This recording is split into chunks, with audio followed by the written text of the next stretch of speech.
फागवेल तालुकाમાં વિકાસની ગ્રાન્ટ ફાળવણી મુદ્દે કોંગ્રેસનો વિરોધ ટીડીઓને આવેદન। हमारी मांगे पूरी करोना सूत्रचार साथे कांग्रेसनो विरोध रूपिया 2.25 करोड़नी ग्रांटमां उचापत अने असमान फाळवણીના आक्षेप। फागवेल तालुकाમાં विकासना कामो माटे मळती सरकारी ग्रांटनी फाळवણીમાં अन्याय अने असमानता थती होवाना आक्षेप साथे कांग्रेस द्वारा विरोध करवामां આવ્યો હતો।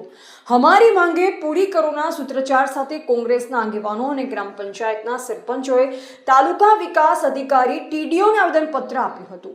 કોંગ્રેસે આક્ષેપ કર્યો હતો કે ફાગવેલ તાલુકાના વિકાસ માટે મળેલી આશરે રૂપિયા 2.25 કરોડના ગ્રાન્ટની ફાળવણીમાં ઉચાપત અને ગેરરીતિ થઈ રહી છે। સરકારની વિવિધ યોજના હેઠળ મળવાપાત્ર ગ્રાન્ટમાં પણ ગ્રામ પંચાયતો વચ્ચે અસમાનતા રાખવામાં આવી રહી હોવાનો આક્ષેપ કરવામાં આવ્યો હતો। કોંગ્રેસના જણાવ્યા મુજબ ફાગવેલ તાલુકાની 16 ગ્રામ પંચાયતોને ગ્રાન્ટની ફાળવણીમાં અન્યાય થઈ રહ્યો છે।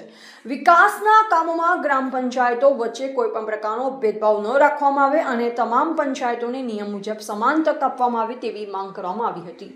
કોંગ્રેસે વધુમાં આક્ષેપ કર્યો હતો કે 17 ગામના સરપંચોએ કુલ 49 વિકાસ કામો માટે આશરે રૂપિયા 69 લાખની પ્રાથમિક મંજૂરી સાથે દરખાસ્તો રજૂ કરી। જો કે આ મંજૂરીઓ રદ કરી ભાજપે સત્તાના જોરે સરપંચોને અંધારામાં રાખી પોતાના આર્થિક ફાયદા માટે આશરે રૂપિયા 72 લાખના અન્ય કામોને મંજૂરી અપાવી હોવાનો કોંગ્રેસે ગંભીર આક્ષેપ કર્યો હતો। તે ઉપરાંત એટીવીટી હેઠળ મળેલી રૂપિયા 1.50 કરોડની ગ્રાન્ટમાં પણ 2 ગામોને બાદ કરતા અન્ય ગ્રામ પંચાયતો સાથે अन्याय थयो होવાનો आक्षेप કરવામાં આવ્યો હતો। ગ્રાન્ટની ફાળવણીને લઈ ફાગવેલ તાલુકાની 17 ગ્રામ પંચાયતોના સરપંચોમાં પણ વિરોધની લાગણી જોવા મળી રહી હોવાનું કોંગ્રેસે જણાવ્યું। કોંગ્રેસે માંગ કરી હતી કે વિકાસના કામો માટે મળતી ગ્રાન્ટનું નિયમ મુજબ અને પારદર્શક રીતે વિતરણ કરવામાં આવે તથા તમામ ગ્રામ પંચાયતોને યોગ્ય હિસ્સો આપવામાં આવે। જો ગ્રાન્ટની યોગ્ય અને વ્યવસ્થિત ફાળવણી કરવામાં નહીં આવે તો આગામી સમયમાં ગાંધી ચિંધ્યા માર્ગે ઉગ્ર વિરોધ આંદોલન કરવાની ચીમકી પણ આપવામાં આવી હતી। જે આપનો પરિચય ને આજે આપણે જે આવેદનપત્ર આપ્યું શું બાબત છે? મારું નામ ઘનશ્યામભાઈ પરમાર, હું ફાગવેલ તાલુકા કોંગ્રેસ સંગઠન પ્રમુખ છું।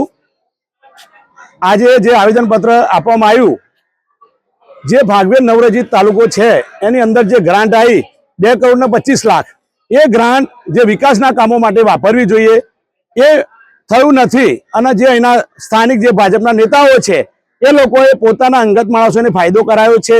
એક ગામમાં 36 લાખ રૂપિયા, એક ગામમાં 15 લાખ રૂપિયા એવી ગ્રાન્ટો ફાળવી છે। બીજા બધા ગામોમાં 1 લાખ રૂપિયા, 2 લાખ રૂપિયા એવી ગ્રાન્ટો ફાળવી છે। એ બાબતે અમે અહીંયા આવેદનપત્ર તાલુકા વિકાસ અધિકારીને આપ્યું છે। હજુ તો પ્રાંત સાહેબને આપવાનું છે, કલેક્ટર સાહેબને આપવાનું છે અને અમે ગાંધી ચિંધ્યા માર્ગે ઉપવાસ આંદોલન પણ કરીશું। એટલે અમે એ બાબતે બીજી વસ્તુ એ કહીએ છીએ કે મોદી સાહેબ એવું કહે છે કે સૌનો સાથ સૌનો વિકાસ, પણ અહીં તો પોતાનો જ વિકાસ, સૌનો સાથ પોતાનો જ વિકાસ, બીજા બધાને કોઈ કશું નહીં।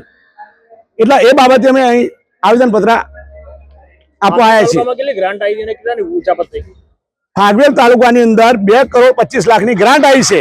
એ અમારા ફાગવેલ તાલુકા માટે બહુ આનંદની વાત છે।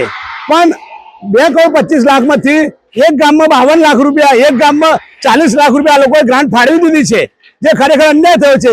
16 ગ્રામ તાલુકા પંચાયતની અંદર સરખા ભાગે જે ગ્રાન્ટ વહેંચણી થવી જોઈએ એ વહેંચણી થઈ નથી। એટલા માટે આ અત્યારે નવો તાલુકો બન્યો, લોકો નવા હતા, કોઈ જાણતા નતા, અજાણતા હતા। એના તાલુકા વિકાસ અધિકારીએ પણ અમને તાલુકા પંચાયત સદસ્યોને જણાવ્યું નથી કે ભાઈ આવો તમારું ગામનું આયોજન લાવો અને ગામમાં જે પૂરતું વળતું અમે અહીંથી ગ્રાન્ટ આપીએ। પણ કોઈ અમારા તાલુકા પંચાયત સદસ્યો, સરપંચો બધાને અંધારામાં જ રાખ્યા છે અને આ લોકો એમના ભાજપના સ્થાનિક નેતાઓથી આ લોકો આયોજન કરી દીધું છે। એ અમને સંપૂર્ણ વાંધો છે અને આ જે આયોજન રદ થાય એવી અમારી માંગ છે।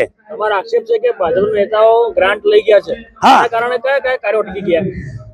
અત્યારે જો દરેક ગામની અંદર રસ્તાનો મોટો પ્રશ્ન છે, પાણીનો મોટો પ્રશ્ન છે, દરેક ગામમાં શૌચાલયનો પણ પ્રશ્ન છે, દરેક ગામમાં શિક્ષણનો પણ પ્રશ્ન છે, રોજગારીનો પણ પ્રશ્ન છે। ઘણા બધા ગામની અંદર એટલા બધા પ્રશ્નો છે।